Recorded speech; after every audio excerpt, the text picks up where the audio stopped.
हे हाय दोस्तों, नमस्कार। कैसे हो आप लोग? आशा करता हूँ आप लोग बहुत अच्छे होंगे। हाल में ही नितिन गडकरी साहब ने एक बहुत बड़ा स्टेटमेंट कहा कि पेट्रोल 5 साल के बाद भारत से गायब हो जाएगा। जी हाँ, आपने सही सुना, पेट्रोल 5 साल के बाद भारत से गायब हो जाएगा। क्या वाकई में ऐसा हो जाएगा? क्या ये पॉसिबल है? जानने के लिए इस पर्टिकुलर वीडियो पे बने रहिएगा। फटाफट मैं आपको कुछ फैक्ट्स के साथ में बताऊंगा कि क्या क्या उनका कहने का तात्पर्य है और इससे फायदा क्या हमारे भारत देश को हो। तो ये है दोस्तों बड़ा अनाउंसमेंट पेट्रोल के ऊपर। नितिन गडकरी जी का 3 दिन पहले ये स्टेटमेंट रहा है। आने वाले 5 साल में उन्हें इतना भरोसा है कि हम भारत से पेट्रोल का उपयोग को कम कर देंगे और धीरे धीरे हम पेट्रोल की डिपेंडेंसी को खत्म कर देंगे। और ये कुछ अगले 5 साल के अंदर होने की पूरी चांसेस है। और जिसमें उनका ये भी कहना है कि जो गाड़ियां हैं, कार, स्कूटर है, वो सब green hydrogen, ethanol, flex fuel, फिर सीएनजी, एलएनजी पे चलेंगी। ये उनका कहना है। तो फटाफट अगर हम इंटरनेट पे जाते हैं तो हमें ये साफ दिखता है कि ये जो स्टेटमेंट है उनका पूरी तरह से फोकस है कि हम ग्रीन फ्यूल को इस प्रकार यूज करें ताकि हम पेट्रोल की खपत को कम कर। तो ये वाकई में बहुत ही इंपॉर्टेंट चीज है दोस्तों कि अगर हम ऐसा कर पाते हैं तो इसके कई फायदे हैं। कई फायदे ये हैं कि एक बहुत बड़ा अमाउंट, जो मैं आगे अभी आपको बताऊंगा, जो हम तेल को इंपोर्ट करने में लगाते हैं वो हमें नहीं देना पड़ेगा। वो पैसा हमारे भारत देश में ही रहेगा और उस पैसे को हम भारत देश में यूज कर पाएंगे। दूसरी तरफ गडकरी साहब ने ये कहा है कि बायो इथेनॉल पे उन्होंने काफी जोर दिया। उन्होंने कहा कि बायो इथेनॉल को यूज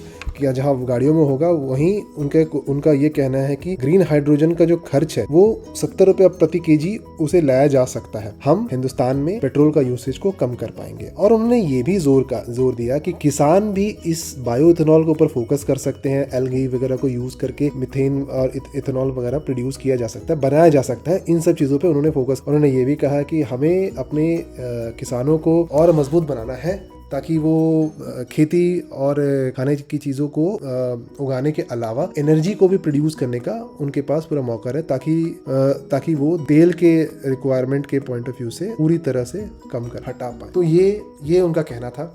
और मैं जस्ट आपको फटाफट एक डेटा दिखाना चाहूँगा कि हमारा जो इम्पोर्ट है, आपको जस्ट मैं जून 2022 का इंपोर्ट का वैल्यू दिखा रहा हूँ। हमने करीब 20.7 billion dollar petroleum crude oil product में लगाया इसे इंपोर्ट करने में। और अगर आप इसे देखें कि लास्ट पिछले फाइनेंशियल ईयर में हम लोगों ने कितना क्रूड ऑयल इंपोर्ट किया, तो दोस्तों इंपोर्ट हमारा काफी ज्यादा है। पिछले 8 साल का हाईएस्ट हमने इंपोर्ट कर लिया। करीब 119 बिलियन डॉलर पिछले फाइनेंशियल ईयर में हमने इंपोर्ट किया था, मतलब हमने पे किया था, और 212 मिलियन टन क्रूड ऑयल के लिए। तो ये बहुत बड़ा अमाउंट है दोस्तों। सोचिए अगर ये पैसा हमारे देश में, हमारे साइंटिस्ट, हमारे रिसर्च में लग जाए तो ये सारा का सारा पैसा भारत देश में रहेगा और हमारा इकोनॉमी कहां से कहां चला जाएगा। यही चीज है जो हमें हेल्प करेगा 5 ट्रिलियन डॉलर का लक्ष्य को पूरा करने, जो हमारी करंट गवर्नमेंट का फोकस है, जो कि बहुत ही फ्यूचरिस्टिक है। और अंत की ओर बढ़ते हुए आपको कुछ ये भी दिखाना चाहूंगा कि इंडियन ऑयल इस चीज पर काफी तेजी से काम कर रही है। तो अगर मैं ग्रीन ऑयल अल्टरनेटिव्स की बात करूं तो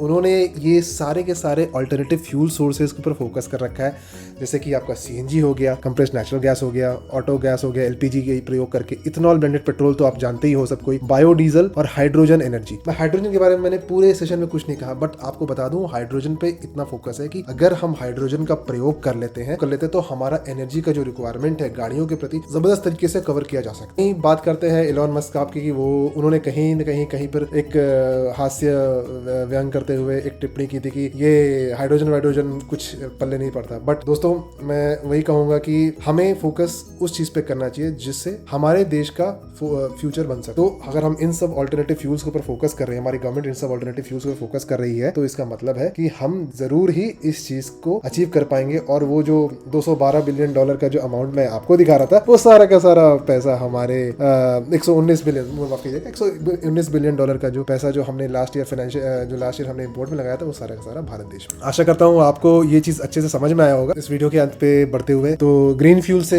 जो मेरा कहना था, जो आपको मैं समझाना चाह रहा था, वो ये है कि हम इन सब ग्रीन फ्यूल ऑल्टरनेटिव से फोकस करेंगे, CNG, LPG, ethanol blended petrol, biogas, hydrogen energy पर, ताकि हम अपने तेल के रिक्वायरमेंट को कम कर पाए। और इसी का तात्पर्य है, यही नितिन गडकरी साहब समझाना चाह रहे हैं कि हम अगर इन सब चीजों को प्रोत्साहित करते हैं, इन सब चीज़ों का प्रयोग करते हैं, इन सब चीज़ों पे इन्वेस्टमेंट करते हैं, तो हम आगे आने वाले 5 साल में जो हम तेल इंपोर्ट करते हैं उस चीज़ से मुक्त हो जाएंगे और पैसा हमारे भारत देश में जाएगा। तो आशा करता हूँ आपको मेरा वीडियो पसंद आया होगा। ज़रूर इसे लाइक करें, शेयर करें, कमेंट करें और ज़्यादा से ज़्यादा लोगों के साथ शेयर करें ताकि लोग इसके बारे में जागरूक हों, स्पेशली स्टूडेंट्स के लिए जो कि करंट अफेयर्स वगैरह और टेक्नोलॉजी जैसे इमर्जिंग टेक्नोलॉजीज पे काम करना चाहते हैं या सीखना चाहते हैं, उन सब चीज़ों के पे उन्हें इस वीडियो से काफ़ी फ़ायदा हो। धन्यवाद।